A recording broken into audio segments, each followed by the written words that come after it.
Two Sigma is a quant giant with a hidden fault line. It manages more than $70 billion and built a reputation on precision, scale, and disciplined research. But the headline tension is sharper than that success story. Public leadership conflict and repeated governance failures are now colliding with the machine itself. That raises the central question for this video. What changed inside one of finance's most sophisticated firms?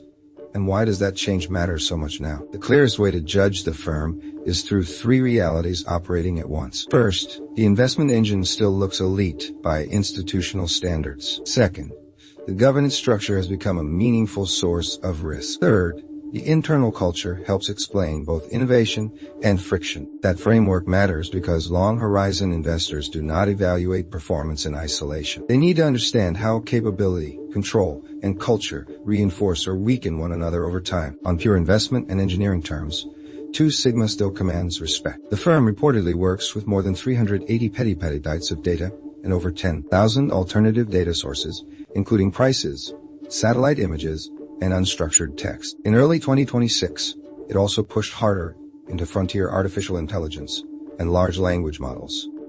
The mechanism is straightforward. More varied data can reveal weak signals, and faster research tools can turn those signals into code, tests, and deployable decisions more quickly. Here is the pivot that changes the investment case. The central risk is not simply market exposure anymore.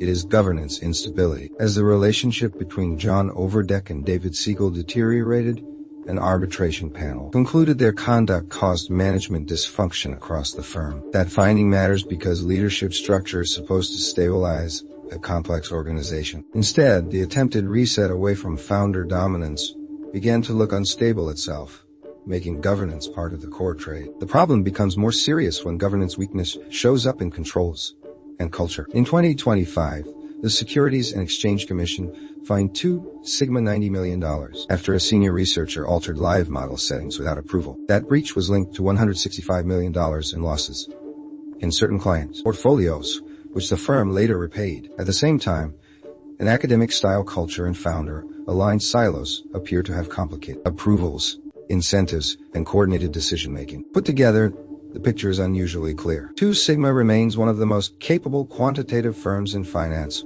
with deep research, infrastructure, and real algorithmic strength. Yet institutional investors now have to weigh technical excellence against unfinished succession, equal ownership tension, and avoidable operational risk. The recap is simple. Brilliant models are still in place, but durable governance is not caught up. Until that gap closes, performance and fragility may continue to coexist inside the same firm.